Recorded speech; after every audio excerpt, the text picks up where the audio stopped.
Good evening, everyone. Thank you so much for taking time out of your wonderful Friday evening to join us for an amazing webinar with some truly wonderful guests. We'll get to that and all the wonderful expertise they'll be sharing with us. But first, we'll just launch into some housekeeping. If you don't mind, please stay muted. We're going to watch and we're going to mute you.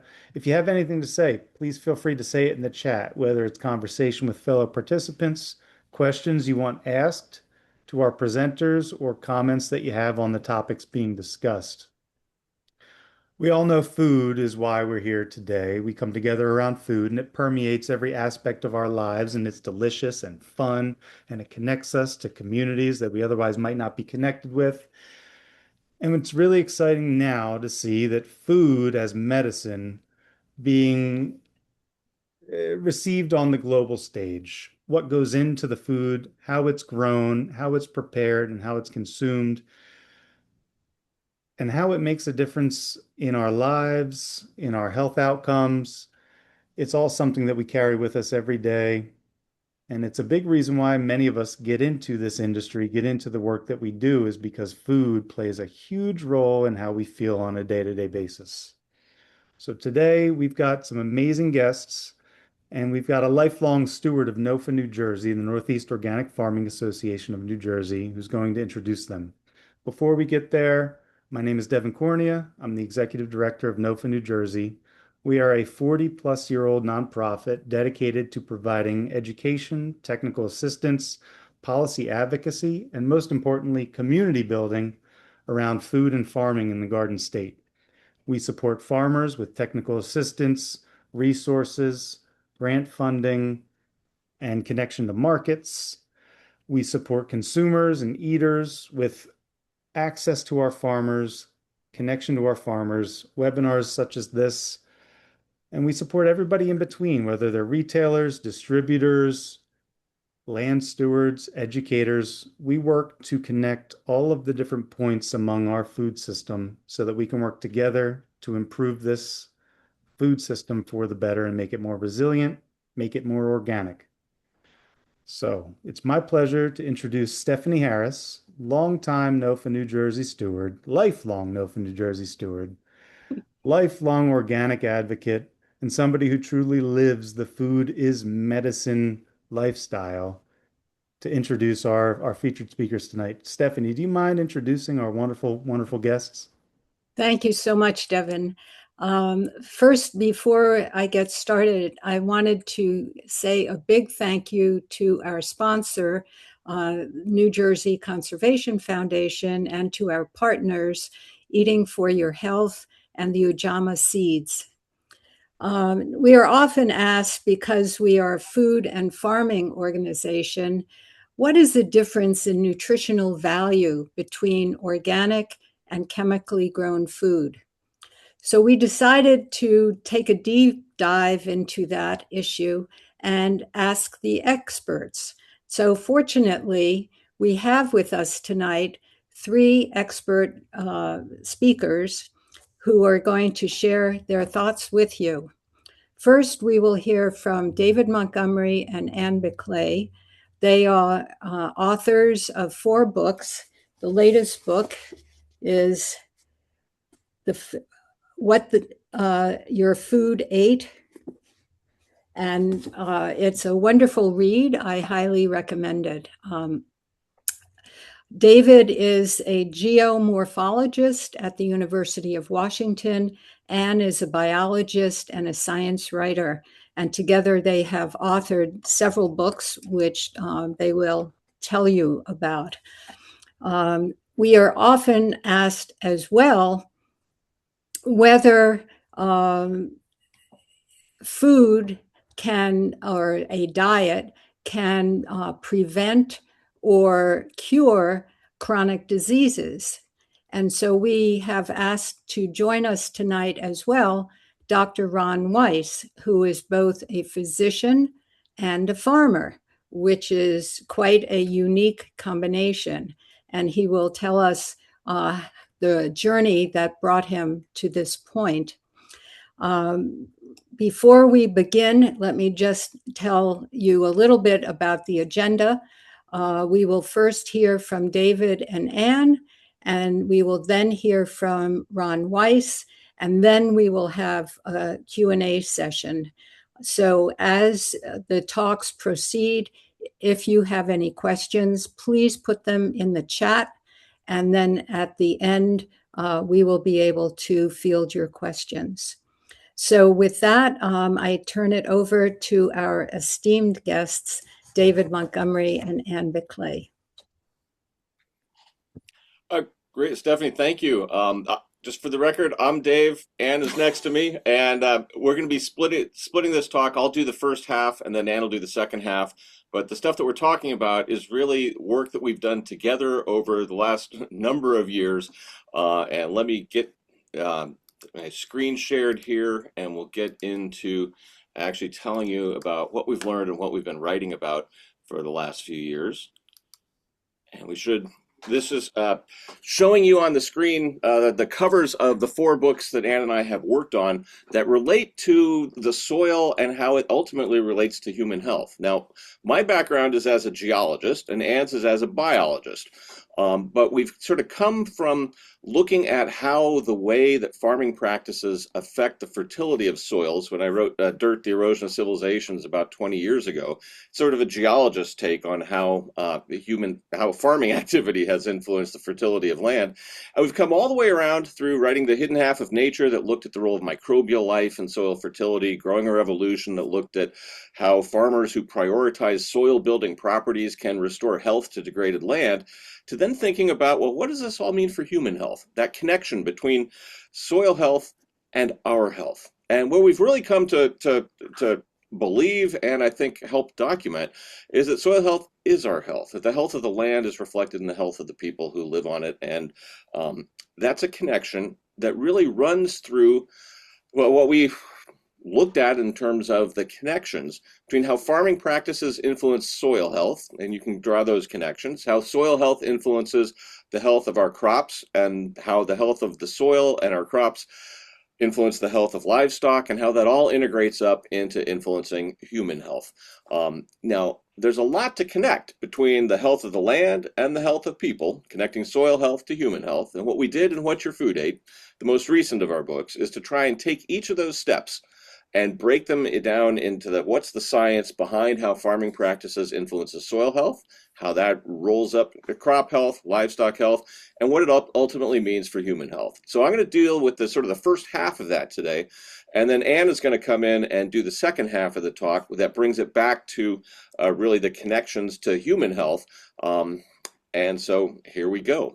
As a geologist, one of the things I'm concerned about is the past history of land degradation that has undermined the ability of society after society, civilization after civilization, to support their population back through history. But soil loss and soil erosion is not just ancient history. If you look at the most recent UN Global State of the Soil Assessment, humanity, is losing about 0.3% of our global food production capacity each year to soil erosion and degradation. And if there's one thing that underpins human health, it's the ability to have enough calories to eat. So our ability to actually produce food on this planet is being degraded by how we're degrading the natural fertility of the world's soils through essentially conventional farming practices.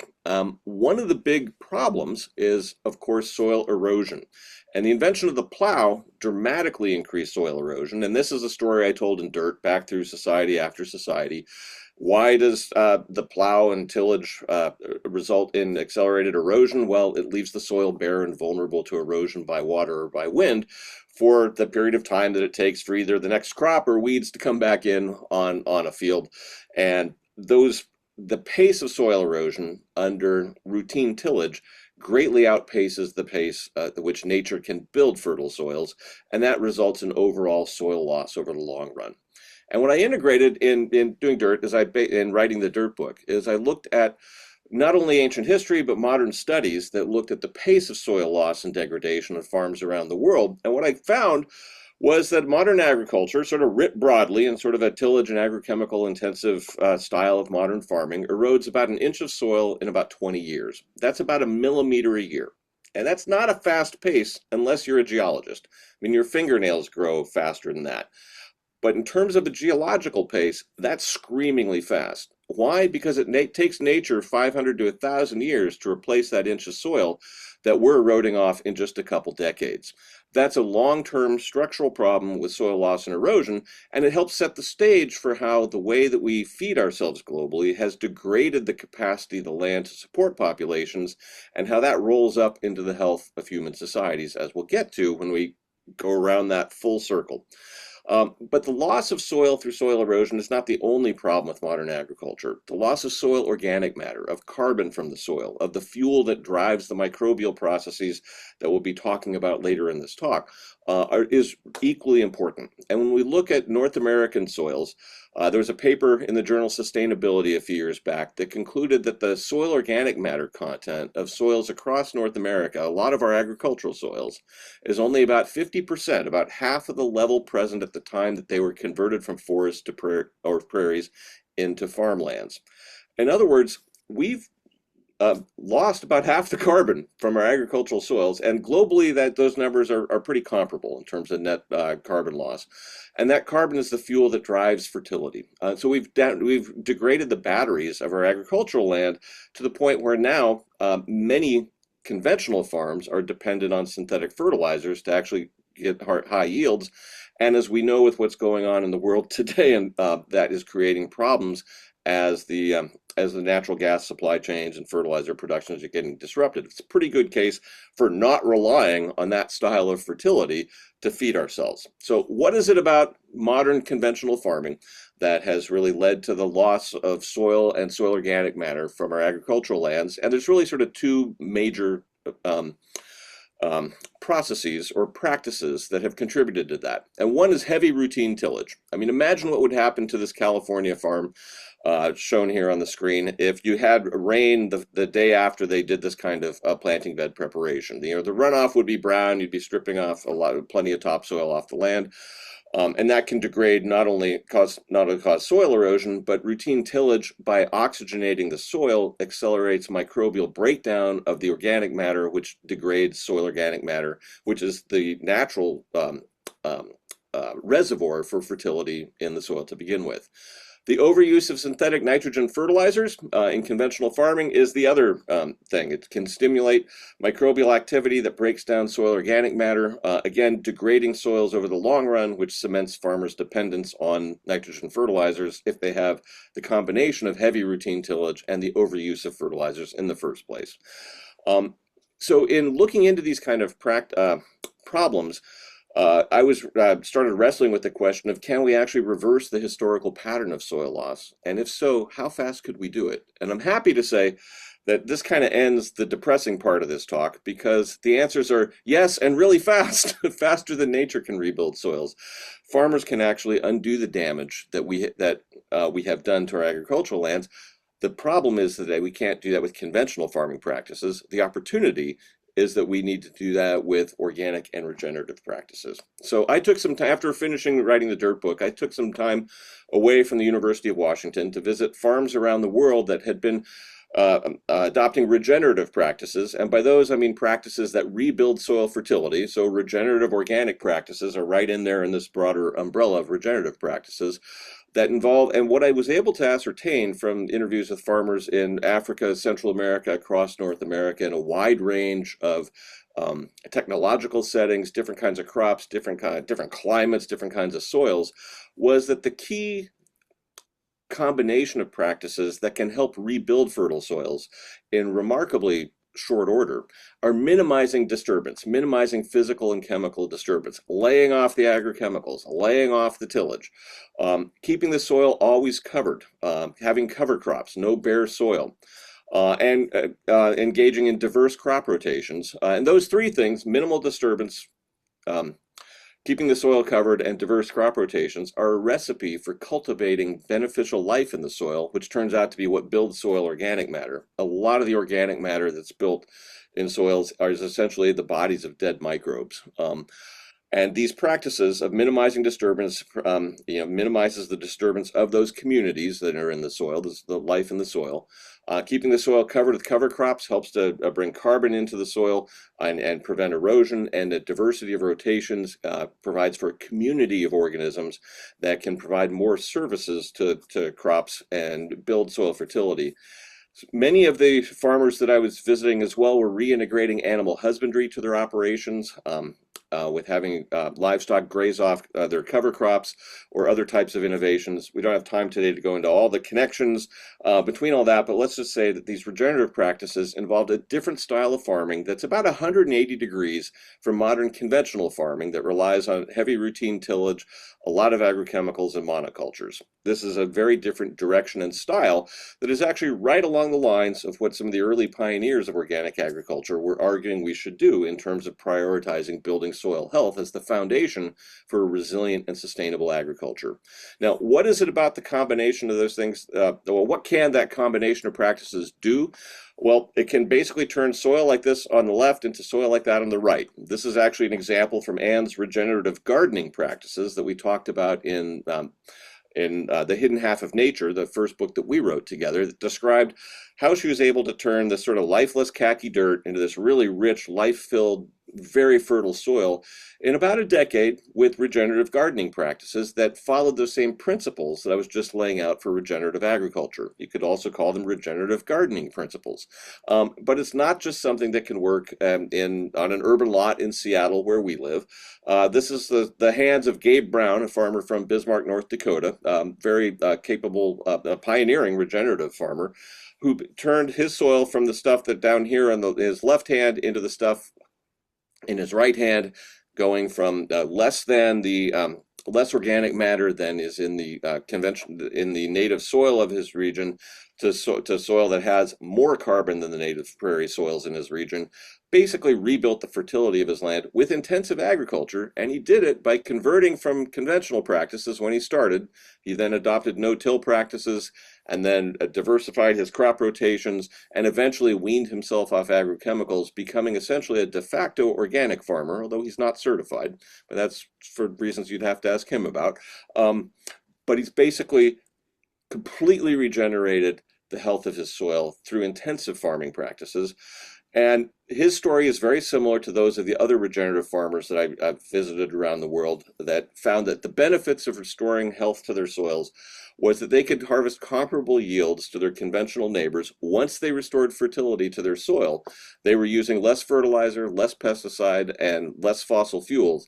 And many of these regenerative farmers had completely weaned themselves off of fertilizers and synthetic fertilizers and pesticides, and become essentially organic farmers. Some of the other benefits that result from that are that increases the carbon content of the soil. That's carbon taken out of the atmosphere through photosynthesis and put in the soil in ways that will help with the climate problem, but also can result in less offsite pollution. The single best way to reduce offsite nitrogen and phosphate pollution is to use less chemical and synthetic fertilizers in the first place.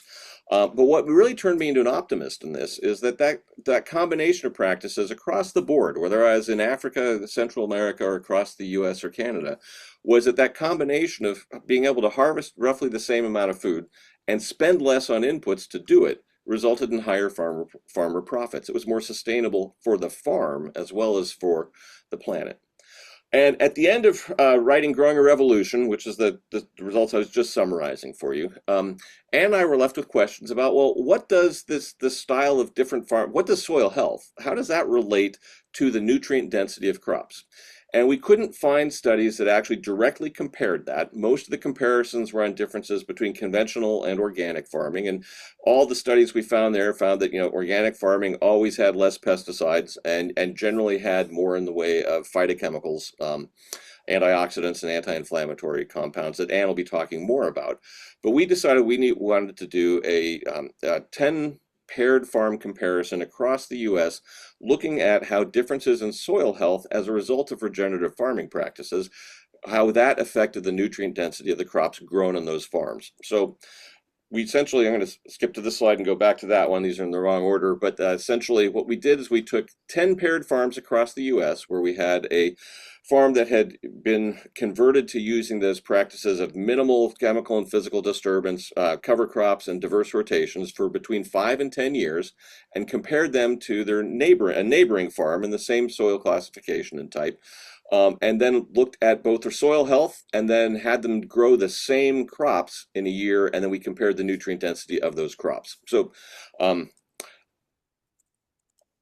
so what did we find in terms of soil health and in terms of soil organic matter? The regenerative farms had twice the organic matter as the conventional farms. These practices built soil organic matter. In terms of the soil health score with the Haney soil health test that also integrates microbial activity, the regenerative farms scored 3 times higher than the conventional farms. But what about the nutrient density? Well, what we found was that on the regenerative farms, the phytochemical contents were 15 to 20% higher for general classes of phytochemicals that have been shown to have positive health benefits in the human diet. Micronutrients, in terms of number of vitamins, were 15 to 30% higher in the crops grown in healthier soils, and the soil health scores were 30% to 2.5 times higher, depending on which farm we were looked at. So and we've actually done subsequent experiments at the University of Washington Student Farm directly looking at differences in soil health and how they affect nutrient density. And the short answer is they do. There's the crops grown in healthier, more fertile soils, crops grown in the soils like the one on the right from Singing Frogs Farm in Sebastopol, California, have a higher nutrient density than crops that are grown in soils that have lower organic matter contents. This particular comparison is the before and after about a decade of this more regenerative style of farming. Again, that is essentially organic farming on this farm. They're not using any synthetic approaches, although they're not certified. This is what the farm looks like. It's a no-till vegetable farm in Sebastopol, California. It has absolutely beautiful soil, whereas the soils on neighboring farms are like this khaki, hard khaki stuff shown on the left. So, and this is the Brian O'Hara's regenerative vegetable farm in Lebanon, Connecticut. Similar kind of deal. Lots of diversity on the farm. Has some of the best soil I've ever seen on a farm, and the nutrient density that we were measuring in the crops grown on those soils, on those healthier, more fertile soils, was higher. So there seem to be connections right around that circle I started with, where the way that we farm impacts the health of the land. That translates into the health of our crops and our livestock. We go into all that in what your food ate, but it all comes back into what's in what we eat and what that then is able to do for our bodies. And at this point, I'm going to turn it over to Anne for the second half of our talk.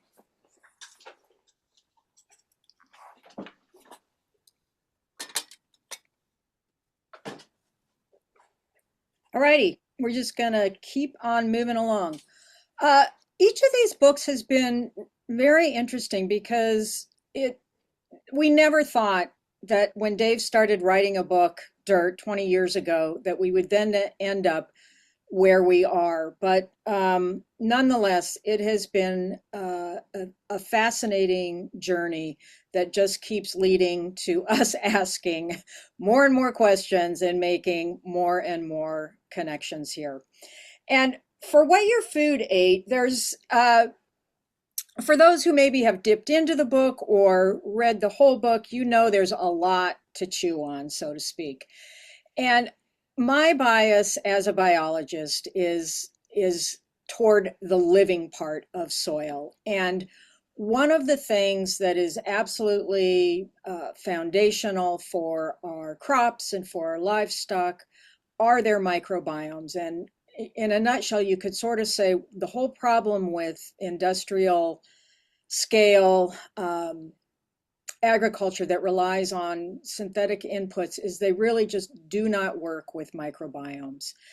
And for those who may not know what a microbiome is, I'm going to go through that right now. And as I go through my talk, I think it will be sort of intuitive and second nature to you to understand why the things that we do to the soil so profoundly affect microbiomes. So microbiomes are simply communities of microbes. This is bacteria, fungi, viruses, and more. And they are indigenous to their hosts. In other words, these communities are supposed to be on and in their plant host, on and in their human host. Say their host is a ruminant, a cow, for example.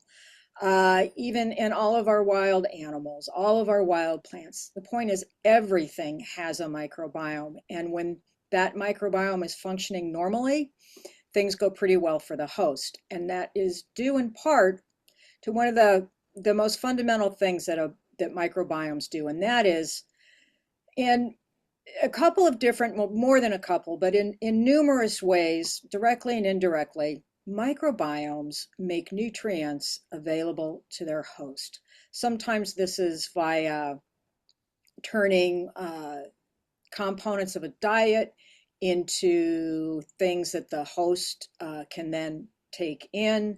Sometimes they're converting compounds into completely different things that the host is then able to take in. There's a long list of ways in which bioavailability of nutrients is enhanced by microbiomes. And really, because of the first two bullet points up on the screen, this third one is why microbiomes are so influential on the health of their hosts, and in particular through cellular mechanisms and also through genomic processes. So, the upshot here is that microbiomes are very, very important in the health of crops, livestock, and people. And it's a lot of what knits together these effects of soil health that run through all the way to human health. And for our crops, for plants, we're just not really very good underground creatures. I'll put it that way. We might think that most of the plant and crop microbiome is above ground, on a flower, fruit, leaf, or some other above ground part. But really the fact is the lion's share, the majority of the crop microbiome is below ground. And it associates in particular with the root system of its host. And so here's an enlargement of what's happening out at the tip. Think the very tiny tip of a root. And what you basically have here is plants, because they can photosynthesize, they sort of have unlimited access to energy, and they use all that energy from sunlight to make compounds. A lot of these things we call phytochemicals. But in another sense, they're making food for their microbiome. So that middle box there on the right, saying that these plants are releasing exudates. Exudates are these compounds that they make, and they are pretty much the breakfast, lunch, and dinner for their microbiome. So these microbes are really reliant on their crop host to eat. And why would a plant be doing this? It takes a lot of energy to make these exudates. Well, it's because they're getting a lot in return. This symbiosis between the crop microbiome, the microbiome and its host, is one of the oldest and most grand symbioses that we know about in the history of life. And it's been going on for millions and millions of years. And when it comes to fungi, for example, certain types will attach either on the outside of a root, often going right inside of the root on one end, and then in the other end there, could be half a kilometer or more out in the soil, fetching nutrients, stuff like phosphorus, nitrogen, all kinds of things. And they bring that back to their plant host and they get fed exudates. Same with bacteria. They don't tend to move as far out from the root as fungi, but they have their own particular symbioses going on with their plant host. And a lot of what they will do is they'll consume these exudates, and in return, they'll provide their plant host with growth hormones, with defensive compounds, with information that helps a plant better tee up its immune system in the face of, say, pathogens or drought or something that's challenging for the plant. And this raises a question. I mean, all of these things that microbiomes do for not just crops, but also livestock, what if they were nourished and protected because of farming practices? In other words, what if we stopped harming these microbiomes? What are they going to do for their hosts? So this is where a lot of the science and a lot of the evidence base lies when it comes to these connections between soil health to crop health to livestock health to human health. And what David and I basically found in doing all of the research for What Your Food Ate is we came up with these list of 4 things here up on the slide. We call them the Fab Four. And here's the deal. These 4 things, and I'm sure Ron will elucidate further some of these things. He'll be explaining why some of these things are so important for human health. But in essence, farming practices have a huge impact on the Fab Four, on their abundance, their diversity, and their levels in foods that make up the human diet. And we also know that the Fab Four are foundational in many, many ways for human health. And what I'm going to do for the next closing set of slides here is just run you through a couple of examples related to phytochemicals and microbial metabolites. So one other point about the Fab Four. They are only in plant and animal foods that are in the human diet. I mean, you can go and buy parts of the Fab Four, you know, in a supplement form or something like that. But the only place they come from in the human diet, in the proportions and in the combinations and the freshness that you find from a diet that humans eat, is only in these foods. That is in part why the Fab Four are so important for our health and so important to think about when it comes to ag practices. And I will say this lastly, the Fab Four are needed for normal function. I think we kind of tend to go overboard when we talk about superfoods and super health and everybody should be above normal. Actually, just functioning normally, our bodies will be happy, our brains will be happy. And this is where the Fab Four is so foundational. They don't do anything super for us, but they help us just remain normal. And normal is different depending on gender, age, and so on. But here the point is, we don't really need to be thinking about supercharging anything. We need to be thinking about is, you know, nutrient-dense food that we can grow because of the way we farm. All right, so phytochemicals, we know in our crops, they do an awful lot of things for the plant body, ranging from defensive processes. They allow plant parts above and below ground to communicate. Phytochemicals are often embedded in those exudates that I talked about, the exudates that are feeding their microbiome.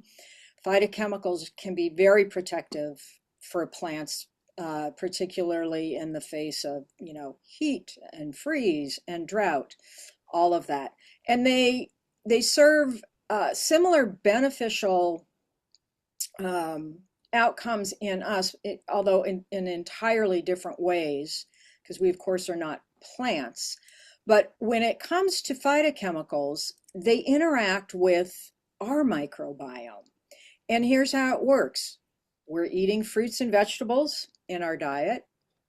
They enter our digestive tract, and interestingly, we do not have the enzymes to break down all of the fruits and vegetables in the human diet. And so they descend, as shown here on the screen, through our digestive tract, and they reach the lowermost reaches in the colon. And this is where this is sort of our rhizosphere, okay? And what I mean by that is this is where most of the human microbiome resides. It's not out on our skin, not in between our toes, although we do definitely have parts of our microbiome in those places. But most of our microbiome is down here in the lower reaches of our gut. And so I like to think about, I see rhizospheres in a lot of different places other than just the roots of a plant, and certainly this part of our gut. And for animal people out there, you know, if you've got ruminants, their rhizosphere is in the upper end of their digestive tract. For a cow, sheep, or goat, that would be in their rumen. And so the point here is that these are habitats for the microbiomes of those, you know, respective hosts. And so here's what happens when we bring phytochemicals. You know, we want whatever fruits and vegetables that we're eating, we want them suffused with the phytochemicals that are supposed to be in them. And you may be wondering, why does she have that cow up there in the corner? Here's why.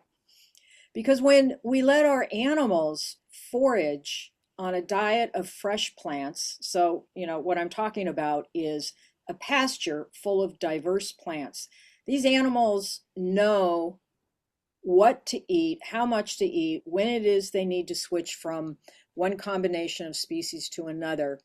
And particularly in ruminants, you can get phytochemicals that transfer through to their meat and dairy. And this is why, you know, a butter that's got a rich golden yellow color, a lot of that color is coming from beta carotene from the plants that these animals are eating. And so while animals are not a huge part of the phytochemical load in the human diet, they certainly do contribute. And it's why we want our animals out on a nice pasture with a diverse set of plants to consume. So here we are, we're eating our fruits and vegetables, coming in, going down the hatch. They meet our microbiome down there in the lower reach of the digestive tract.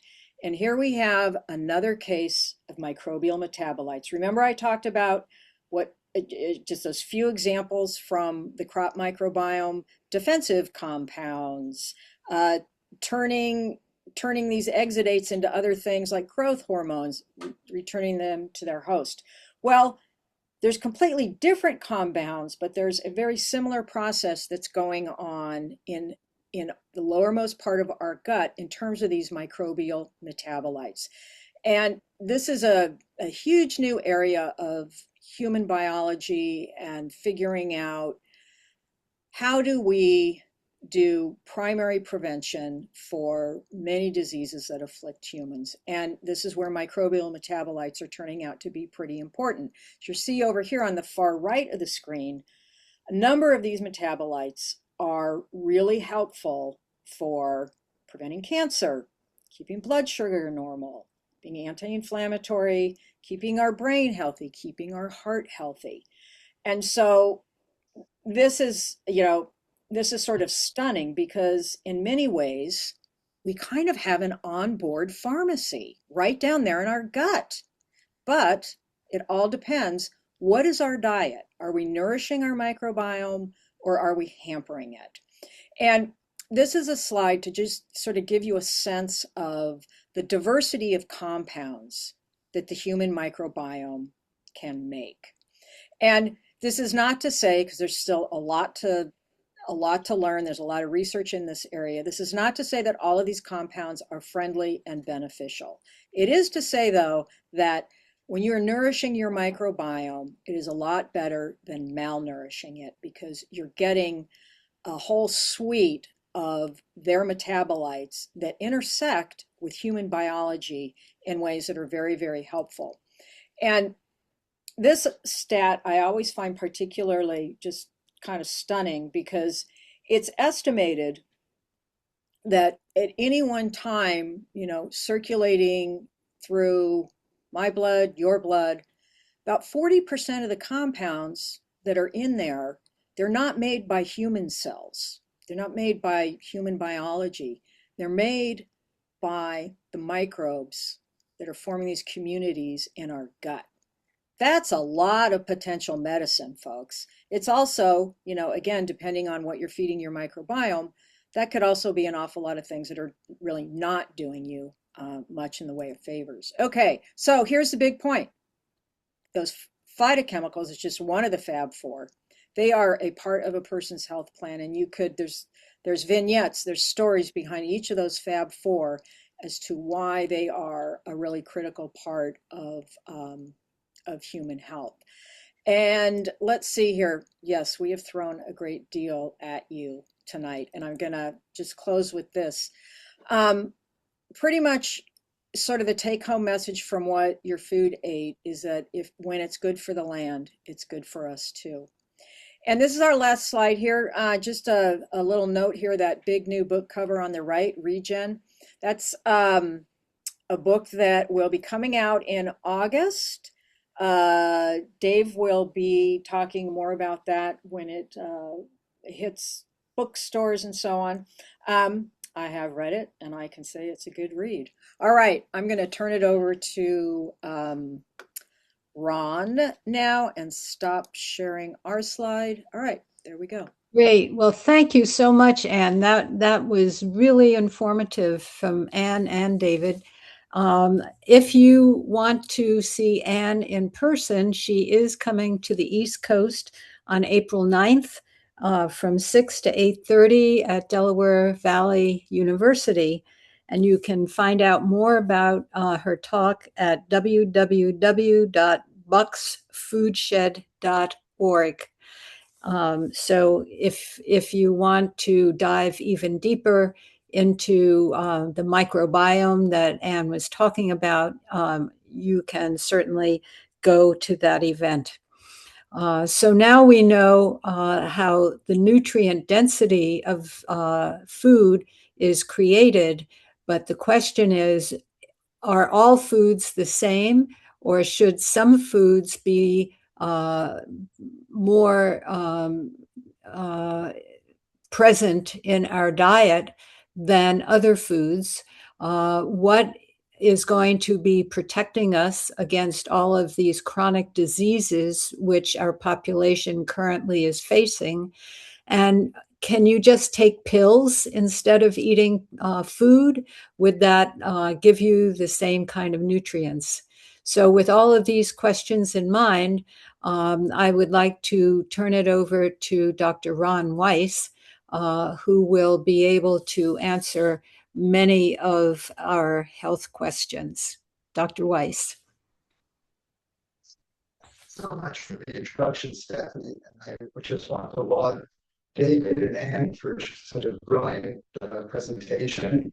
And I'm kind of slow speaker sometimes, and not the quickest, not as quick as you guys, David and Anne, but I sense, not sense, I understood as you were making your beautiful presentations that there are deep connections to my presentation, and two in particular that support exactly what you're saying. Maybe we can, if we want to get to that, maybe in the Q&A period. Okay, so I have a lot to cover. I'll try to go as fast as I can. I think the first topic is, as I guess Stephanie alluded to at the beginning, is I guess it's maybe a little striking to some of you who don't know my story. So why am I here? How did I get here? Excuse me, Dr. Weiss. Sorry, Dr. Weiss. Yeah. Go ahead, Tamir. Sorry, Dr. Weiss, I think your sound is coming a bit scruffled for everyone. Is there a way maybe try turning your mic on and back off again? Or your video on and off?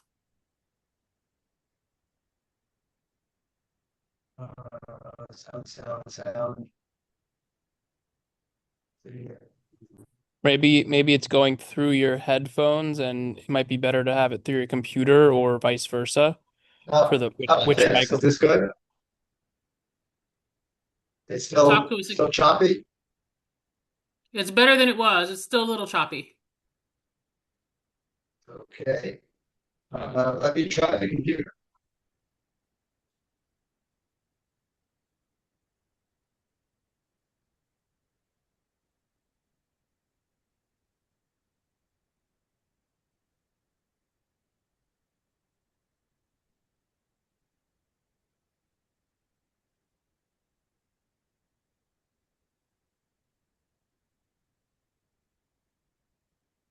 Okay.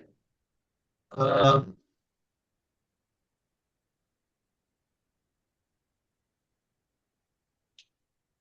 we just now.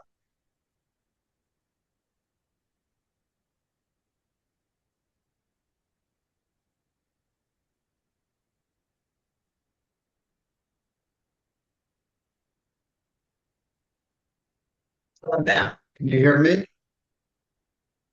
It's better. Okay. Well, let me just get some assistance. Give me 1 sec. Okay. Staff.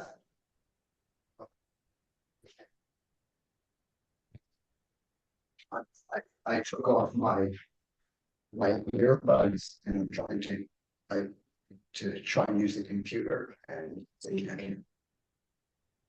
Hi, Steph. It's just coming in very choppy, his microphone. use that kind of.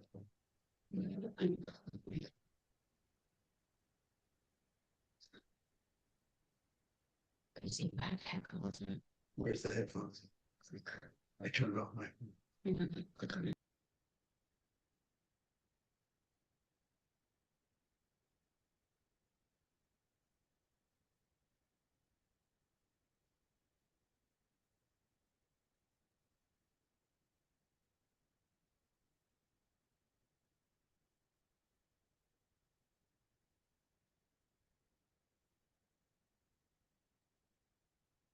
Thank you, everyone, for your patience.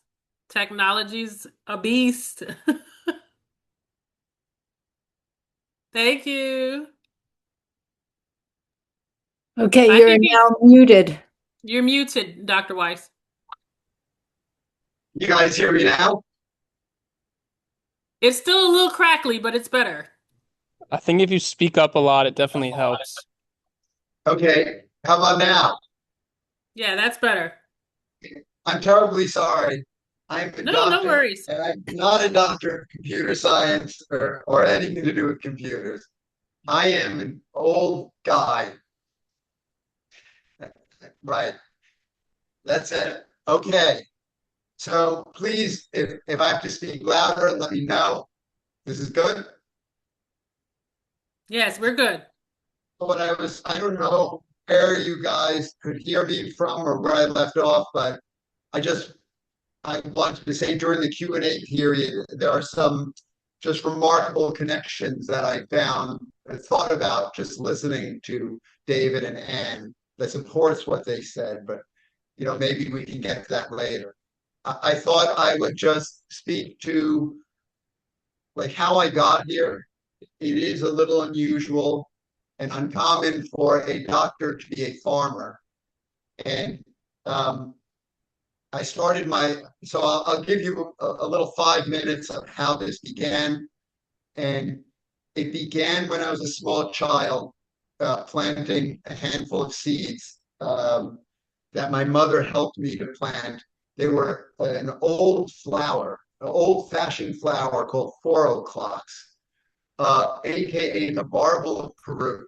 This amazing flower that comes from South America that opens at 4 o'clock every day and perfumes the night air with these trumpet-shaped flowers with splashes of different kinds of paisley colors.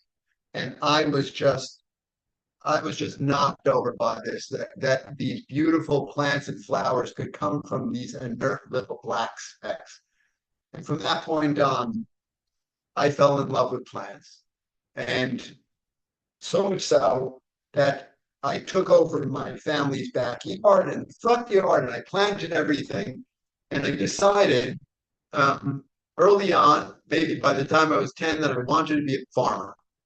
But my parents had other designs. They wanted us to be doctors because I guess they figured it's pretty tough economically for a person to be a farmer.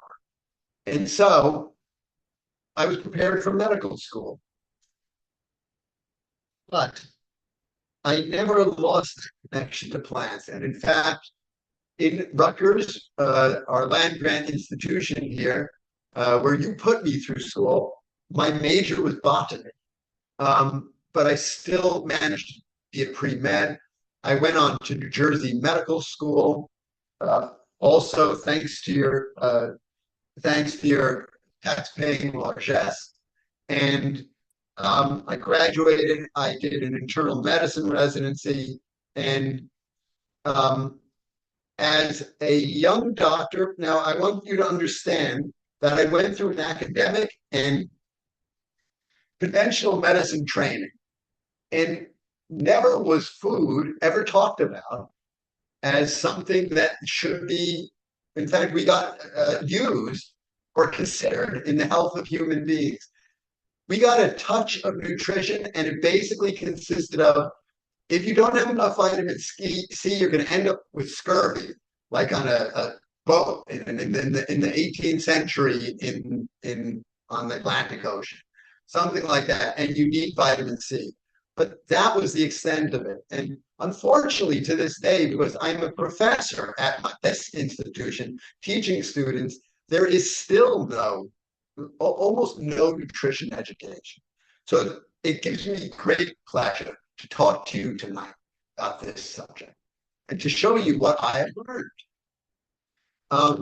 So did all of this, treating people in the hospital with chemotherapy and in the emergency room and surgeries and drugs. And about less than a year after I finished, I was living in California, and my father, who was 69 at the time, has severe abdominal pain. He gets suddenly diagnosed with end-stage metastatic pancreatic cancer and gets like a 30 to 60-day prognosis from the best cancer hospital in America. I come home, I'm lost. I treated all these patients like him with chemo. I know what happens. I didn't know what to do. I went to the Fair Lawn Public Library and started wandering through the stacks. Found a book. The book was of testimonies. People who had overcome stage 4 cancers by eating. What were they eating? They were eating plants. That's what they were eating in what seemed to me a very crazy way. Crazy and pretty laser focused way. And so I brought this book home to my father. And in fact, there was a gentleman later went on to found the University of South Carolina School of Public Health, who had exactly what my father had. He overcame it with his diet, and he lived many years after that and founded the school. And I brought this to my father. My father decided, yes, because there's nothing else, I will try it. He had an amazing journey. This diet specifically that he ate was called a macrobiotic diet. And he not only lived 30 or 60 days, he lived a year and a half, and via CAT scan demonstration, reduced these major tumor masses by 50% in size. To this day, there is no chemo that can do that. And it was just through food. He received no other treatment. He lived an excellent life almost for that whole year and a half, going into his law practice, going to the gym. He felt more vital than he had 20 or 30 years before eating his regular diet. And after he finally passed, because, I moved out of the house where I was taking care of him. I was unpacking my boxes and moved into my own apartment. And I unpacked my New Jersey Medical School diploma, put it on the wall. As I put it on the wall, the sun was coming in through the window at an angle, and it lit up the seal of New Jersey Medical School, which in my day had the staff of Asclepius on it. It was that wooden staff with a snake that went around it. And Hippocrates was standing next to it. And I realized that although I had taken Hippocrates' oath, no one ever taught me anything about him, anything about his ideas. What did he stand for? I went back to the Fairlawn Public Library. I found that his greatest teaching was that food is medicine. And I had never learned it. And now I understood. Didn't understand why my father had this response.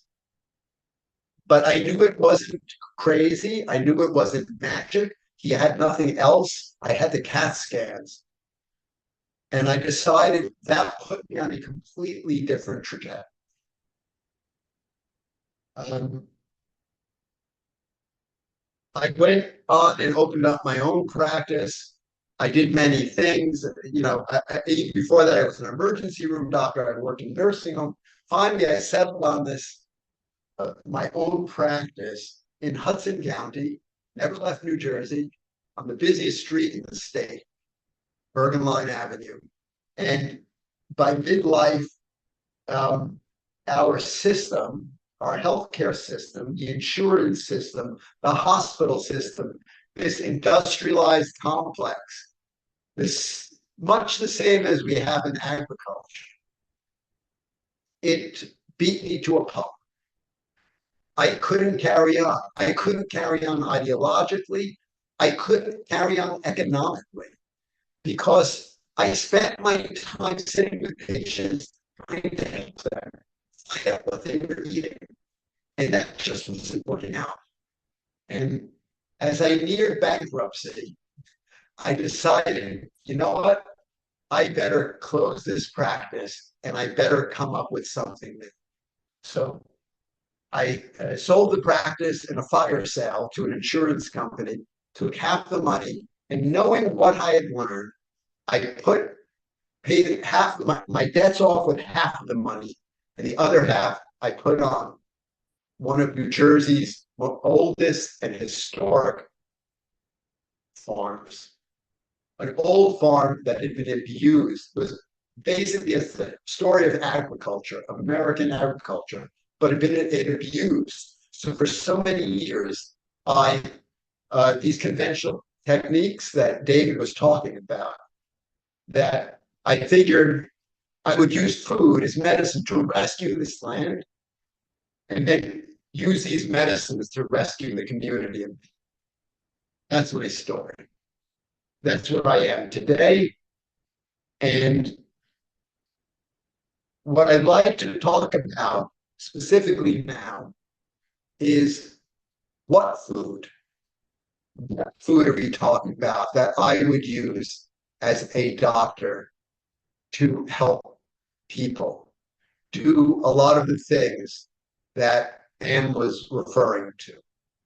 And my advice is simple, and it may be kind of familiar to you because it's been said over and over again by Michael Pollan, the omnivorous dilemma, one of the great foodies and food writers and journalists of our nation. And he said, his famous saying is, eat food, not too much, mostly plants. Let's unpackage that a little bit. What does he mean by eating food? Well, this is what it means to me medically in a healing way. It means eat the food that Anne was referring to. It doesn't mean Pringles. It doesn't mean stuff that's from plants that's been highly processed, like Oreo cookies or Diet or Coke. It means eat whole plant foods. And more so, real food is grown in a natural context, not with chemicals, not in nutrient-depleted soil. It is grown, real food is grown in alignment with nature, with Mother Nature. Not too much. What does that mean? Well, I'm a board certified lifestyle medicine doctor, and this is the newest medical specialty in our nation. Just like you would go to an OB if you were having a baby, or you might go to a dermatologist if you have a skin rash, or if you have a heart problem, a cardiologist, you could come to me as a lifestyle medicine doctor if you wanted to use natural processes and your natural human behaviors, healthy behaviors like eating, sleeping, exercise, connection to nature, the natural world. If you wanted to use these instead of drugs and hospitals to reverse your problem, lifestyle medicine.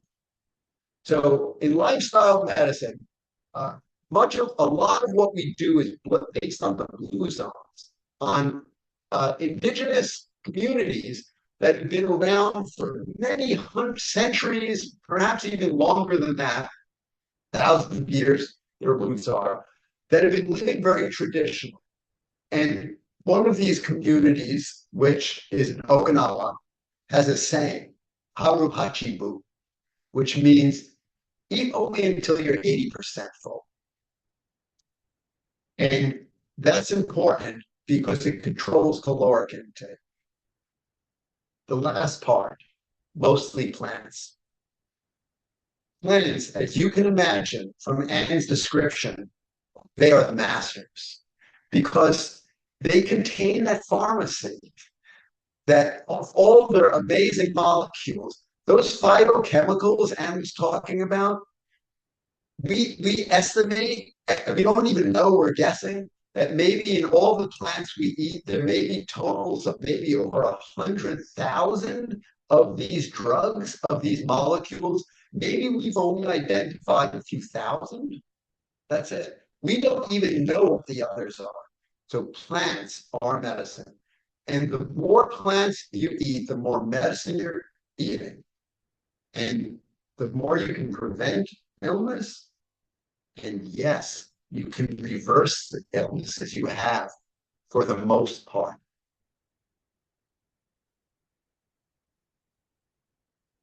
Let's talk about why this is so important to us now. Because we have a chronic disease epidemic in our country that costs us last year an estimated $5 trillion. For these and these 6 leading causes that I've listed on the deck, according to the CDC, are responsible for the lion's share of this $5 trillion. 90% of the $5 trillion comes from the treatment of these diseases. And guess what?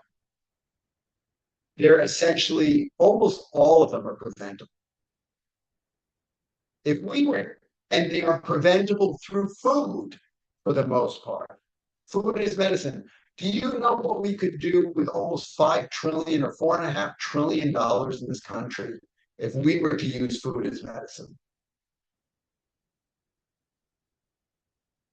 You'll see in the parentheses the number of people who are killed every year. So heart attacks and strokes is number 1 by far away. Cancer is number 2, over 500,000. Chronic lower respiratory diseases like emphysema, asthma, stuff like that, that's number 3. Alzheimer's disease is number 4, over 100,000.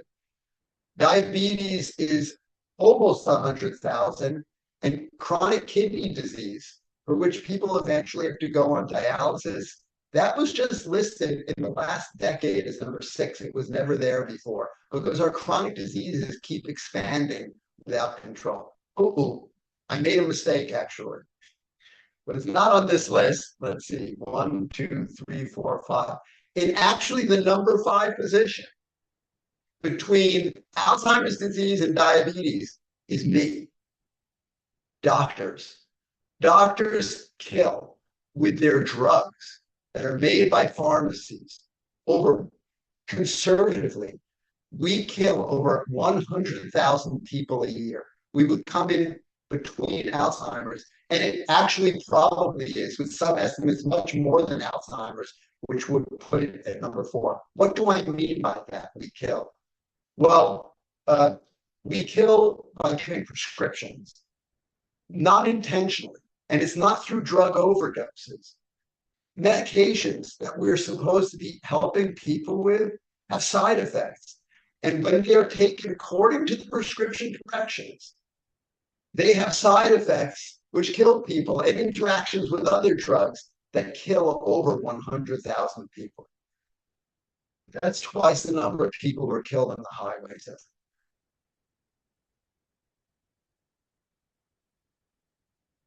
Let's get a little bit more granular. And I'm now going to talk about the evidence that we have. I'm going to present to you.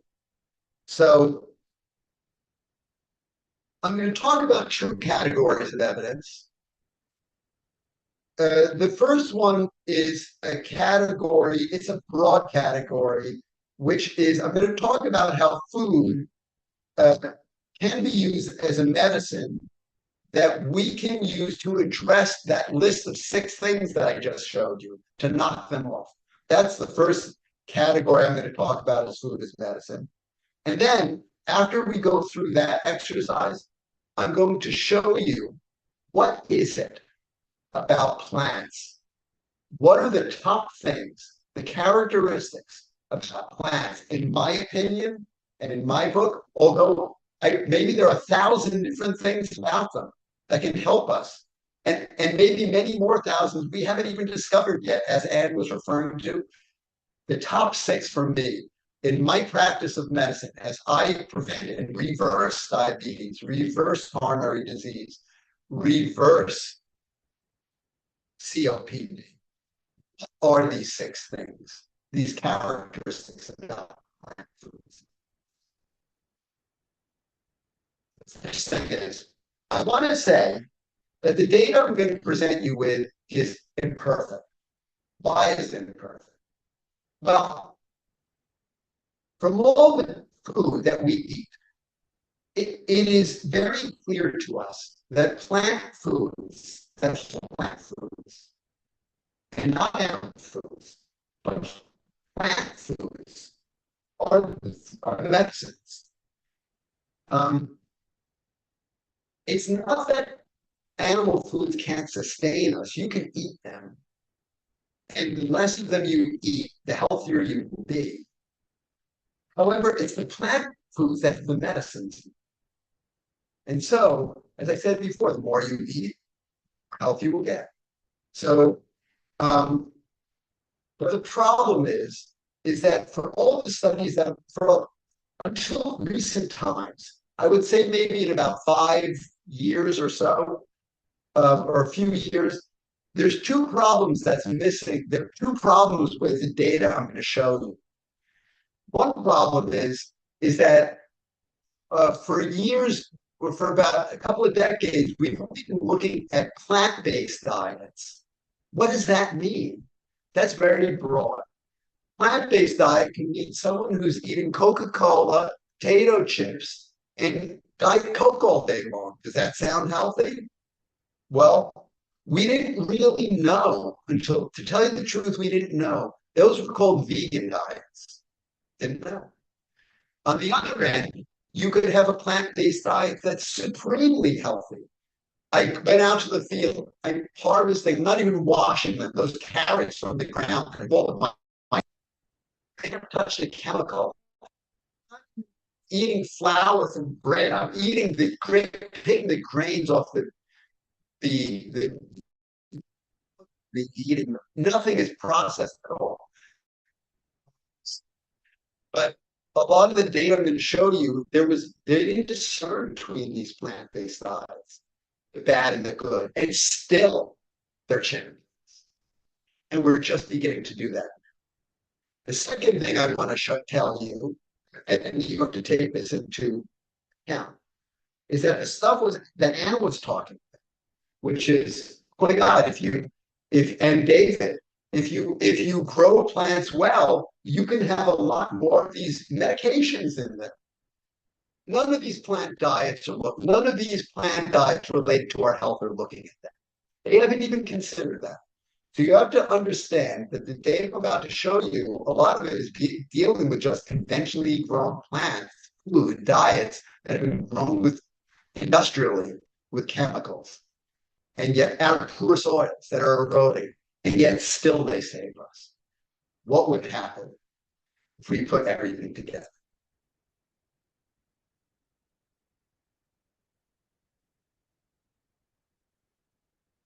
So I'm going to run through this quick because I don't want to take a lot of your time. You will find the references. I found the most comprehensive in today's studies I can. They will be listed at the bottom of the slide.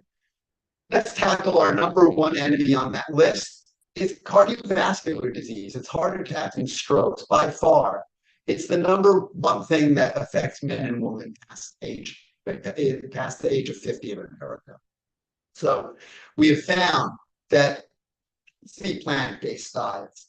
In this last study, they actually started to pick apart what was an unhealthy and healthy in a plant-based diet.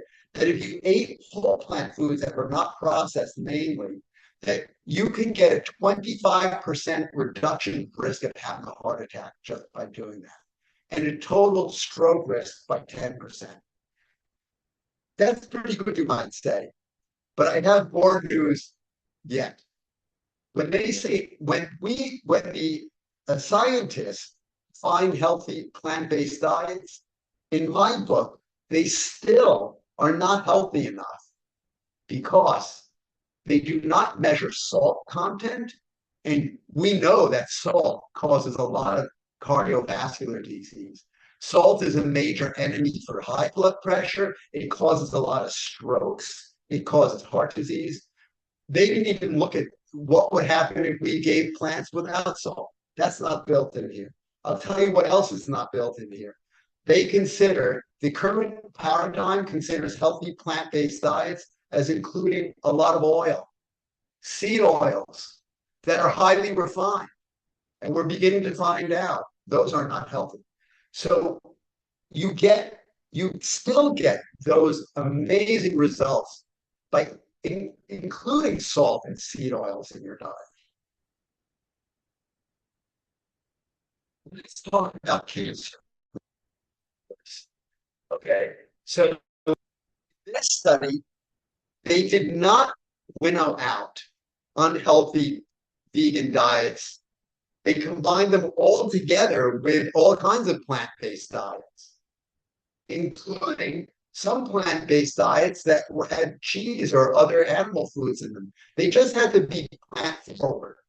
So what we discovered is, regardless of the quality of the plant-based diet, it wasn't that crazy. We didn't have to be that crazy thing my father ate. That you can reduce risk of cancers of the colon by 15 to 21%, breast by 7 to 9%, prostate by 12 to 20%, stomach by 4 to 5%, liver by 33%, lymphomas like non-Hodgkin's lymphomas and Hodgkin's lymphomas and multiple myelomas by 25 to 31%. And pancreatic cancer that my father had by 21%, and kidney cancer by 28%. That rounds out all the major cancers that we have in this country, pretty much.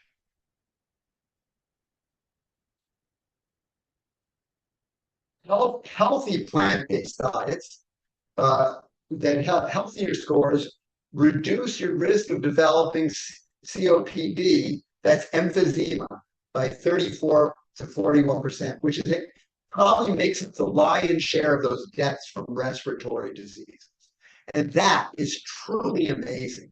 And the reason why it's amazing is because, you know what emphysema is? It's permanent destruction of your lung air sacs. Like asthma is reversible. Your tightening of your airways, if we open them up, you can breathe.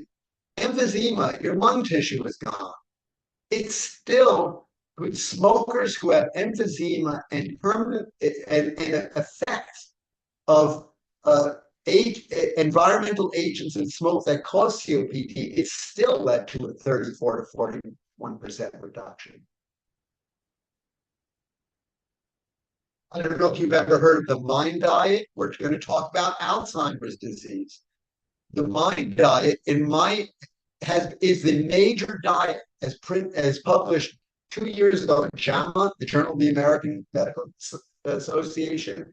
It is a Mediterranean style diet that has been shown to decrease your chance of developing dementia by 17%. And yet, the MIND diet includes eggs, poultry, fish, and olive oil. Most of the calories are not even coming from plants. What would happen if you actually place those calories with plant medicines? Maybe more. We're going to find out. What about diabetes? That was next to last on the list. We can reduce your risk of getting diabetes by 30%. That's a lot. Anyway, not going to go over it this time, but we can really, even with diabetics, whole plant diets are excellent at reversing them, even after they've been there for a while.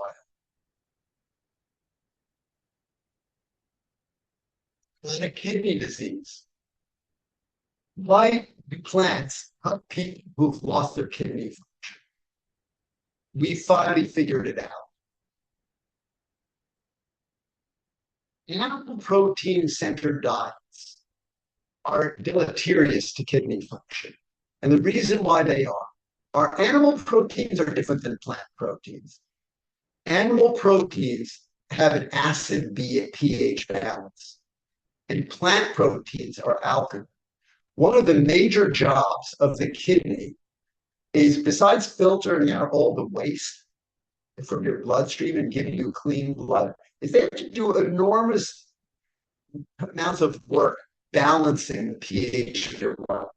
And when we eat animal proteins, no matter where they come from, whether it's fish or chicken or meat, and it doesn't matter how they're raised, it has to do with the amino acid content of the protein.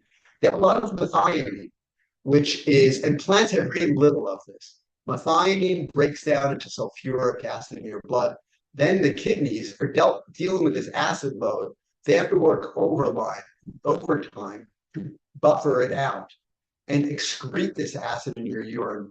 It's too much for them. And over many years of eating these animal proteins, their function degrades, and then you end up with chronic kidney disease.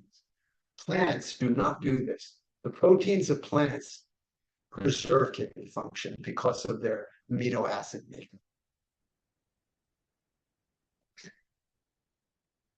Now, how are we doing on the time? Do I have to skip ahead? Because I'm not a good time guy. Stephanie. Yeah, we have to speed it up a little bit. Okay, I'll go through this real fast. So I'm just going to go through. These are the handful of things that are essential to plants that restore our health. Fiber is number one. As Anne told you, just like if you want to restore, and I love this analogy, if you want to restore your soil to a living soil, what do? We have to treat it with mulches. We have to put it on compost. We have to grow cover crops. We have to feed the biology of the soil. What feeds our microbiome in our gut, in that rhizosphere? It is whole plant fibers. That's it. It's nothing else. It's those whole plant fibers and the other constituents of the plant. But the plant fibers is the major driver. And you'll see on this grade that the more fiber you can eat in your diet, the more you will restore your health. I tell my patients that they have a chance of reversing their chronic diseases that we've gone over. They have to begin by having at least 60 grams of fiber a day. The average American is 15. I only eat plants, and on a great day, I eat 70. Our ancient ancestors, our Paleolithic ancestors, we know from stool fossils, ate well over 100. I couldn't even get there. Saturated fat. We've known since the 1950s from the landmark 7-country study that saturated fats are directly associated with the development of heart disease and cardiovascular disease. We know it. This is why in the 1960s, the government went crazy and industry went crazy, making all these trans fats and margarines, and said butter is no good because trans fats are not saturated fats. They're even more evil. And then we found out that trans fats are even worse than saturated fats. But notwithstanding, animal proteins are always linked to saturated fats. And saturated fats, we know, are major causes of coronary disease. We now know that they're the fundamental mechanism, foundational by which diabetes type 2 is produced. And in the past 5 or so years, we have found out that saturated fat receptors on cancer cells, when they're bound to by palmitic acid, which is the main saturated fat in meat, it causes metastasis. It's the metastasis and spreading signal is saturated fat. Plants have very little saturated phytonutrients. I'm going to skip over this because Anne talked a lot about it, but to me, these are those pharmacy agents that she was talking about, and they're the 100,000 plus different kinds. I'm just going to talk about polyphenols for a moment, because polyphenols are the substances that are most studied as far as outcomes for our health. And real quick, for example, the polyphenol, the phytoestrogens that are in soybeans, if you are a woman who has gotten a breast cancer diagnosis and you want to improve your chance by 30% over the next 5 years, once you have that diagnosis, of being alive, so in other words, reducing death and preventing a recurrence, all you have to do is drink a half cup of swine milk a day. You can still eat hot dogs and smoke cigarettes and do other things. Those polyphenols will give you that kind of improvement. We talked about dementia before. There's an amazing study called the Heliad study. When their food was packed full of leafy greens, legumes, that the polyphenols from there led to a 71% decrease in the chance of developing dementia in already people who are elderly. And then, of course, these polyphenols, as Anne talked about, they're messengers for our gut microbes. They feed them, they tell them to do all kinds of things. Imagine what we can do if we grew plants with all these medicines in soils that gave you 50% more of these directors that improve our gut microbiome.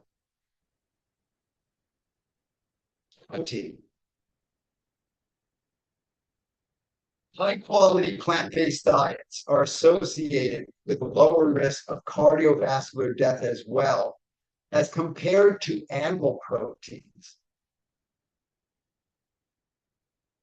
Calories. This is a very important concept. Always remember that plant-based diets are fabulous in making people lose weight. A high-quality plant-based diet is the winner in all diets if you are trying to lose weight, and 2/3 of us in America are overweight. Why is that? Because they have very little fat, especially saturated fat. Fat has a lot of calories. Number two, they're filled with fiber that feeds our gut microbiome. And guess what happens then? Your gut produces enormous amounts of GLP-1. And we don't need Zepbound, we don't need Zempic, we don't need all these drugs. We can design a diet that creates more GLP-1 than Zepbound gives you in the injections. Lastly, I just want to talk about, there's a probiotic craze. People are It's billions of dollars worth of probiotics are sold in the United States every year. There's no evidence that there's no substantial evidence that they can help us. And actually, there is evidence that they can harm us when you take these. And if the bacteria are in fact alive, some of them give antibiotic resistance plasmids and transmit them into our good bacteria. And then we may have antibiotic resistant microbes grow in our gut. How can we get good bacteria in our gut? Through the soil plant human gut microbiome system. It was J.I. Rodale, 70 years ago, when he began, who said, healthy soil equals healthy soil, gives you healthy plants, that gives you healthy people. Guess what we found out? That those microorganisms, and this is a fairly new discovery that Anne was talking about, that picture that she showed, we know they were kind of on the plants, but in recent years, we found out that they are actually in the plants. They are through the plant tissues. And when you eat an apple, which has about 100 million good organisms, if it was grown in a regenerative way, they're excellent organisms that came from that rich soil. When you're chewing the food helps the cells, the MASH cells help to protect them through the acid bath of your stomach. And then they end up seeding your gut microbiome. We have new information that an average of 2.2% of all the bacteria in a healthy human gut microbiome comes from those bacteria of good fruits and vegetables. And although that may seem like it's 97%, someone doesn't. They are critical because they contain enormous diversity of microbiome and give us health. Lastly, very quickly, I want to mention the Eat Lancet Planetary Health Diet. For those of you who are not familiar with Eat Lancet, I encourage you, please, to read about it. About maybe 8 years ago, the Lancet Medical Journal, combined with EAT, which is a food systems nonprofit from Norway, created a historic panel of scientists from around the world, tried to figure out what do we have to eat and how do we have to grow it in order to feed 10 billion projected lives by 2050 on this planet and stay within planetary boundaries so that we can still have a planet. This is what they found. These are the foods that they are recommending that we eat in order to survive. Spoiler alert, it's a plant-based diet. And their last iteration found out that it is using organic regenerative techniques that we must use in order to preserve our soil structure and our habitat and prevent loss that is critical as well. So with that, I just want to say thank you so much for listening to me and not having blacked out. That's all I want to say. I'm very appreciative to be here in such august company and have you listen. Thank you so much for that presentation, Ron.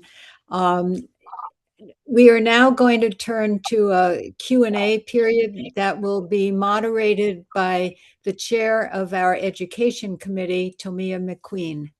Tomia. Hello. I'm going to just go down the list. There's a couple questions still coming in at the bottom. I'm going to start at the top. I know that we are want to be respectful of everyone's time. I'm gonna head this off and start it off with my own question. Is there any? I guess this would be for Dr. Weiss. Is there any evidence of a healthy plant-based diet reversing kidney disease? Ron, could you stop sharing your screen so we can actually see you? I think he shook his head no. Let me see how to do this. There you go. How about now? That's it.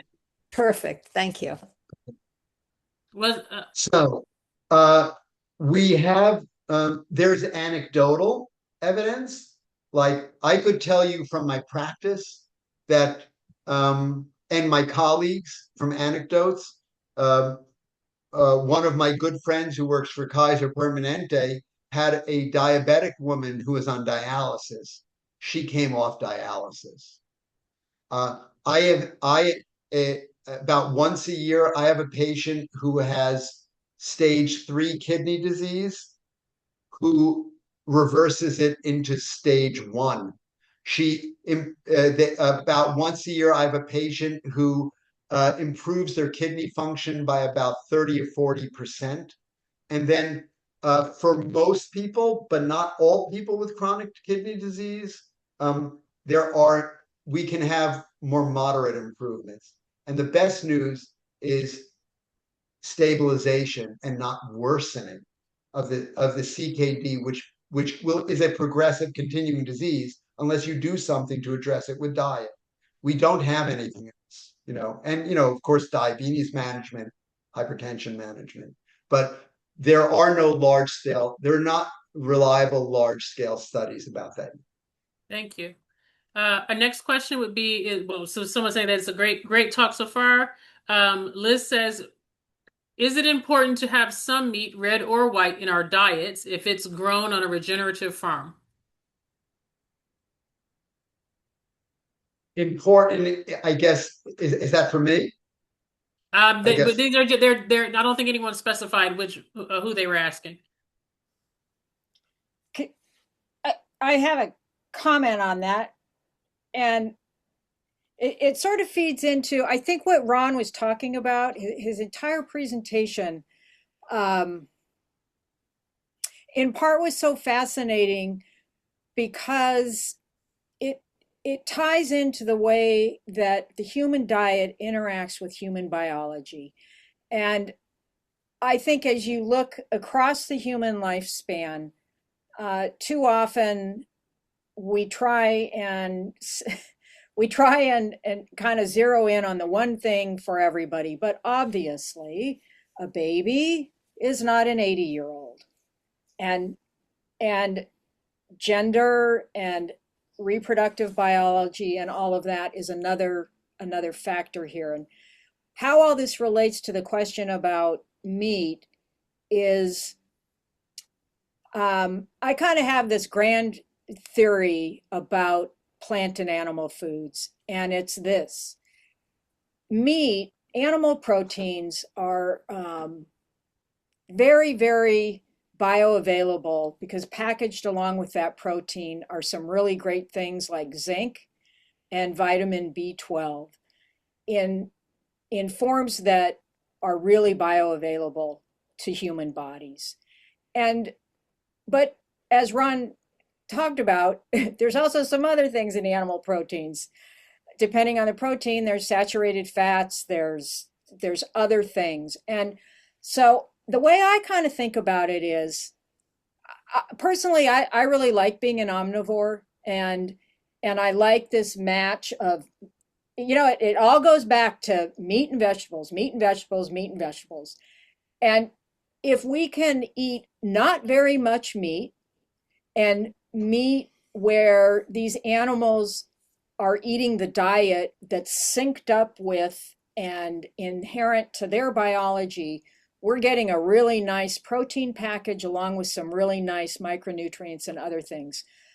And Ron also talked about the problem with the animal proteins, with the burden on the kidney and the pH of animal proteins.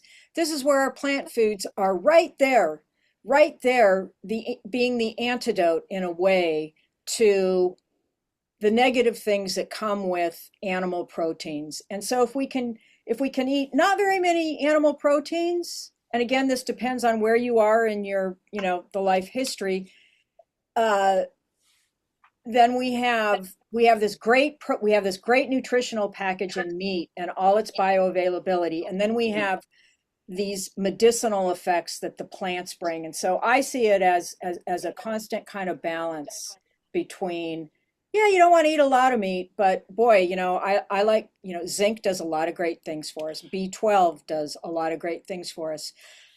And just like we That's were talking about in terms of how the way that farming practices affect the micronutrient content of plant foods, there's a whole parallel section in What Your Food Ate that talks about how in animal foods, what those animals themselves were eating greatly affects their micronutrient content and the phytochemical content that gets through. If they're grazing, diverse pastures, they're going to have a very different phytochemical and fat profile than if they were eating corn-based concentrates in feedlots.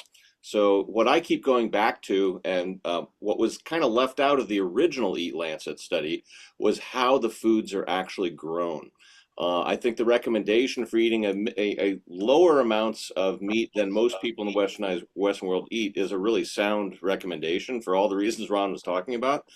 But I think the other parallel issue is that we should be really thinking about for those of us who actually eat meat and animal products, meat and dairy, the way those animals themselves were raised and fed actually affects what it can deliver to us in terms of benefits, but also in terms of the downside. It really does matter. And that's the question that often gets left out of debates, I think, about sort of what we should eat, is how it was we were raising plants and animals, and both are important. And that's why we wrote What Your Food Ate, was to try and highlight the role in which our farming and ranching practices influences what gets into us, because there's a rich variety of diets, and overwhelming evidence that plant-forward, plant-rich diets are most healthy for us. yeah. But there's this whole other question of how we actually raise our crops and our livestock that feed into the human food supply. And those connections have not been, I think, appreciated enough at the regulatory and policy level. And that's kind of what we're trying to raise the issue with What Your Food Ate. I think Dr. Ron Weiss, I would ask you to weigh in because there's a lot of chatter going on in the chat about this conversation. And I would love to throw in the mix in this conversation about how animals are raised, an anecdotal conversation. So I'm a former professional dancer with osteoarthritis in my hips and back. What I have found is, and we raise clean meat here, what we consider clean meat here on the farm, pasture raised. And what I have found is that when I eat red meat from off farm in restaurants and grocery stores that's not 100% grass fed, grass finished, I'll get to the point where I can't walk. I then go vegan for 4 days, and by day 1.5, I forget that I had a problem. And so for me, that is an indicator of how an animal is raised. If I eat red meat from my farm or from 100% grass-fed, grass-finished farm, I don't have a problem. And so that is for us one of the reasons that we do soy-free, and we try, all of our animals are fed organic, soy-free feed, if they're given feed at all. And so I would love to hear your thoughts on this conversation about how animals are raised and or the effect on the body, and what do you think about the meat conversation in general? It's a very beautiful, this is such an interesting and beautiful conversation. And I have so much to say, but I'm going to try to reduce it down to minimize it. And I just want to refer back to something you said, Tom, that my experience with osteoarthritis, which is a degenerative disease of the joints with acknowledged joint destruction, which gives pain, is that there are two components.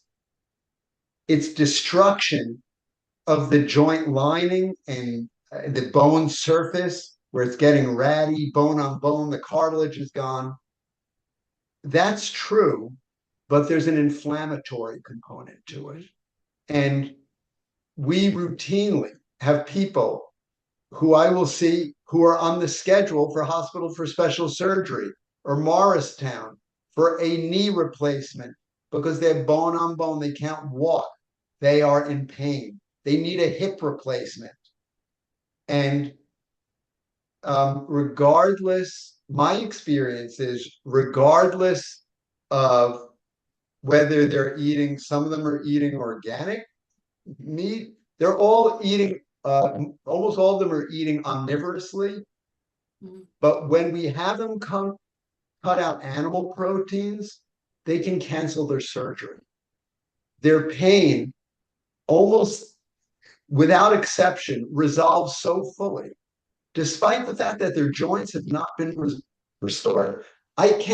Plants do not give you new knees. They still have no cartilage. They still have bony spicules digging into, but they have no pain. And that has taught me over the years that I have a theory that animal proteins like chicken and eggs, and especially chickens and eggs, they are at the beginning of the arachidonic acid pathway. If you have osteoarthritis and you have to take a Motrin or an Aleve, the reason why it helps your osteoarthritis is that drug was designed to stop that pathway.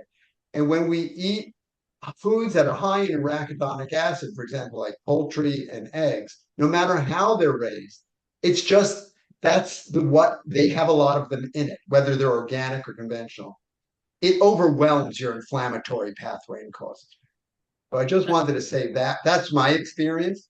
Yeah. The other thing I wanted to say, referring back to what Ann and David said, is it's so complex because our food system is so messed up.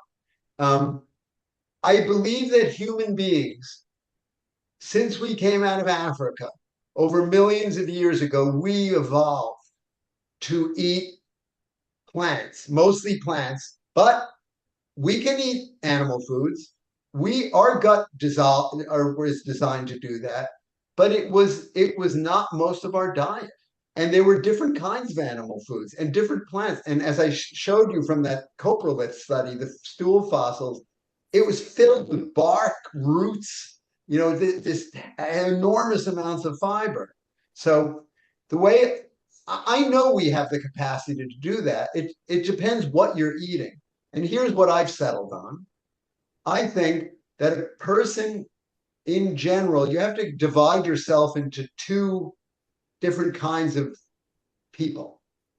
There are people who are completely healthy, who want to, and you're in prevention mode category.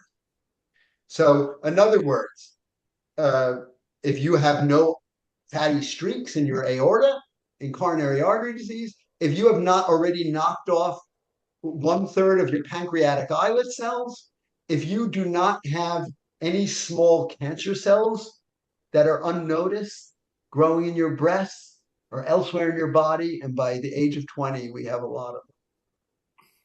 And if you are in that mode, I do believe that you can have some animal foods, and as long as they're well raised for your health, but you should have mostly the plant-based foods.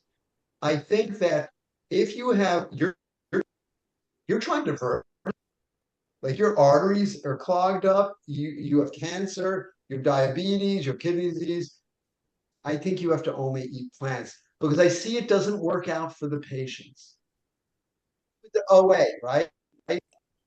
Person from getting the knee replaced if they only eat plants. But if they start eating a little bit of chicken here and there, the pain comes. Thank you. I'm going to combine a couple of these questions because I think you've touched on them. But the next one is, are all organic foods created equal? Is it safe to trust the organic label, or is further investigation needed when choosing brands? What do we look for? So that's one. And the other one to be thinking on is, I guess this one would be, I guess for either is, can the way you eat affect your immune system, asthma? I think the other was things such as IB, colitis, Crohn's, etc. So we'll go back first to the first question, I guess it's a set of questions, is are all organic foods created equal? And essentially, how do we know how do we know what we need to look for when we're choosing brands? If you think about the kinds of disturbances that arise from farming practices that could disrupt the symbioses in the soil and the delivery of things like phytochemicals and micronutrients in through to the human diet, there's both physical and chemical disturbance that could impact that. And what the organic label does is it basically says we're not doing the chemical kind of disturbance. But a lot of organic farmers plow a lot, and that's the physical kind of disturbance. And that can interrupt those kind of connections as well. So if you're thinking of sort of the labels, the regenerative organic label would be one that eliminates or minimizes both the physical and chemical disturbance. And if you look back through I started out as a geologist looking back at the history of how soil erosion affected civilizations, and that was all organic agriculture. Monsanto did not exist in the Roman Empire in terms of long-term degradation of soils. But those are kind of long-term questions and issues. So in terms of delivery of food, of what gets into our food, Ann and I had what was the paper? I think it's Frontiers, one of the Frontiers journals, Frontiers of this or that, probably Frontiers of Sustainable Agriculture, where we looked at reviewing all the studies that had compared the nutrient content of organic and conventionally grown foods. And there was always fewer pesticides in organic. So the organic label is great for that, right? If you want cleaner food, that's the way to go. What it doesn't tell you necessarily is what the integrated long-term effects on the land and the soil microbiome and all the other things are. And that's hard to get from a simple label, although the regenerative organic label does claim to advertise that, and I think fairly well. And that's a difficult thing to try and assess in most stores because there's not a label that clearly goes towards soil health building practices, although the organic label points in that direction. And many, if not most organic farmers prioritize things that build and benefit soil health. So how can you know in a grocery store where that's the only label you have? Well, buy organic because that's the label you have. If you're thinking about a longer term relationship, say with a farmer that you're buying from at a farmer's market, you could ask them, what are their practices? How are they treating their land? Get to know the farmer if you can. But there's a big discussion in the industry in terms of how to deal with labeling and where to go with that. That's frankly not resolved yet. Right. Thank you. And then we had the question regarding a few particular things in terms of how can the way you eat affect your immune system, asthma, as well as things like IB, Crohn's, and colitis. That's a lot. I can throw my hat into the ring on that one. So these diseases are called diseases of immune dysregulation. The immune system, which is our military, is dysregulated. And there are two kinds of general kinds of dysregulation. There's a dysregulation where our army, our military, mistakes us for the enemy, and then it's friendly fire. Those are the things like Crohn's disease, ulcerative colitis, rheumatoid arthritis, lupus. There are over 100 different autoimmune immune diseases, which are scarily rising. Most of them have doubled since I graduated medical school. That's another topic. Okay, and then there are the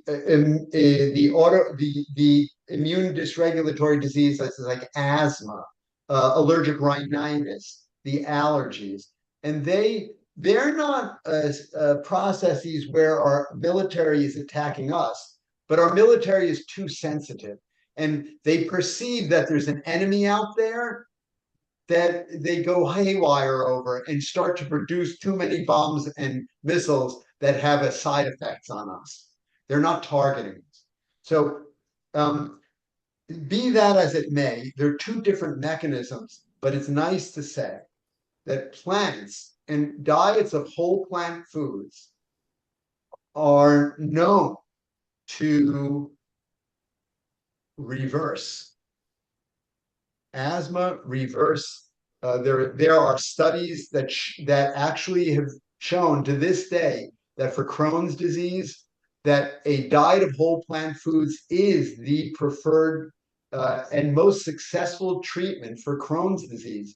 We don't really have any good medicines for that. And I can tell you anecdotally that we have patients, I just saw one a few weeks ago who had ulcerative colitis, and within a matter of months, it is gone by stool markers, by colonoscopy, by eating only plants. So plants, through all these mechanisms that Anne was talking about, modulation of our immune system, you have to remember that 70% of our military is lining that colon wall next to all these organisms. It's waiting there to be directed by our microbes, by our phytonutrients, by all this dance that's going on there.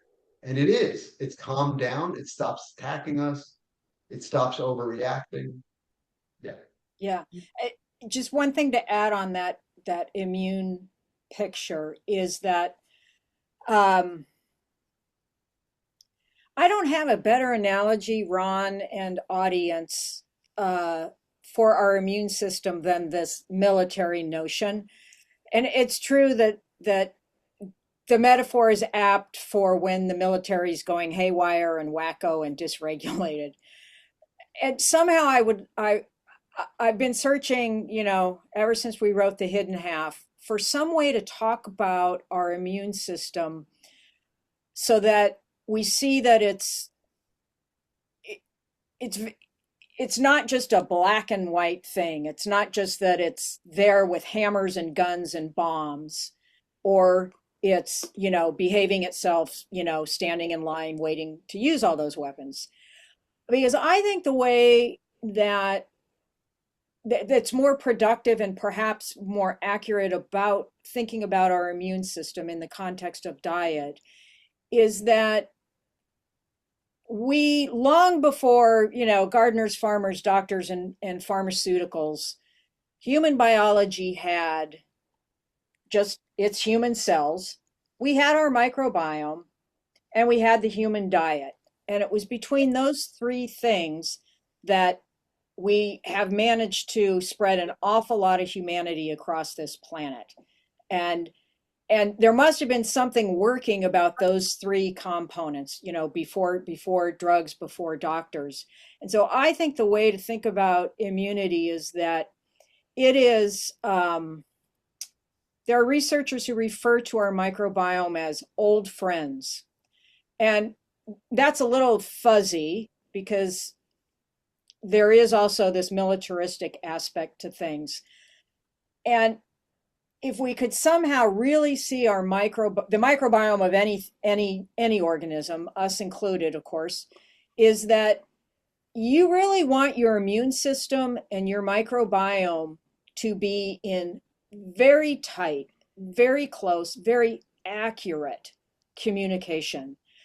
And because when you either are missing some microbes, and so the immune cells are like, I'm not hearing anything about what I should do. And because I'm an immune cell, the one thing I do is I'm going to assume something is bad rather than assume it's good. And I'm going to go and, kill that cell or start this inflammatory process. And so I think the more we can just steward our microbiome, protect and conserve our microbiome, our immune system sees that interaction, and our immune system doesn't want to go off haywire and firing at stuff. I mean, that just creates a big mop-up job and more problems. And so somehow, if we can think about immunity as, Ron mentioned the word dance, and it is a bit of a dance, but it's a very slick, choreographed, beautiful kind of a thing when you get this communication that is, accurate, actionable, and in the background to the point where your immune system and microbiome are just humming along and you are too, right? There's no problems.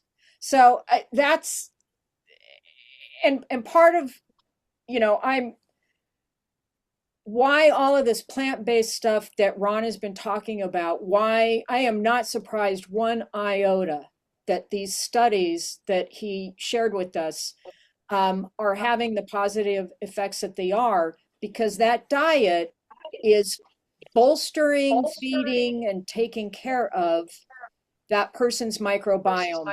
And you've got these tens of thousands of compounds that are then circulating in the body. And this is the big picture, so to speak. Thank you. Beautifully said. Yeah, I would love, thank you all so much for coming. I would like to close this out with one final question.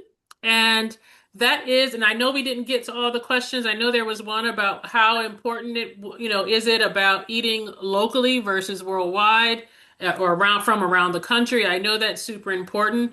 I would love to close out with asking the question, what is a good, let me just get it right. What is the best remedy for reducing stress and ensuring a good night's sleep? I don't know about anyone else, but I know a lot of people for whom, what time is it? It's 9 o'clock. So that is a right on time kind of question. Well, I'll give a simple answer from my own experience. A nice walk before bedtime, preferably with a friendly dog, is my favorite. I like getting screens out of our lives close to bedtime. Well, I can put in 2 cents here because sleep is a major area of lifestyle medicine of what we practice. And as it relates to food, we encourage our patients not to eat for 4 hours before going to bed, because that digestive process is so energy intensive. We're a 1-shift factory. We shouldn't be 2 shifts. The whistle blows at 7 to 8 a.m. The doors close at 5 p.m., 6 p.m. We are linked to the light, the day and the night. And you don't want to be putting food in your gut after 6 o'clock, because it'll turn on the furnace, the lights, the oil that goes on. And then you're going to be all these mechanisms will be churning into 12 o'clock, 1 a.m., 2 a.m., 3 a.m. So I like to have our patients no food or drink after 6, go to bed at 10. That's fantastic. I gotta slap my hand on that one and start it tomorrow. This has been amazing. There's a question about whether or not our presenters would be willing to share their slides. Everything is going to be on our YouTube channel, and you can see the slides through that recording. The presenters have already answered that question. So I want to thank everybody so much, thank our wonderful audience and our speakers. This has been a very rewarding webinar. If you have more questions for Dr. Weiss, you can see in the chat. You can email patientcare@ethosprimarycare.com. And if you have more questions for David and Anne, you should definitely get their books and start reading. And you can also see Anne at Bucks County Food Shed on April 9th. So thank you all so much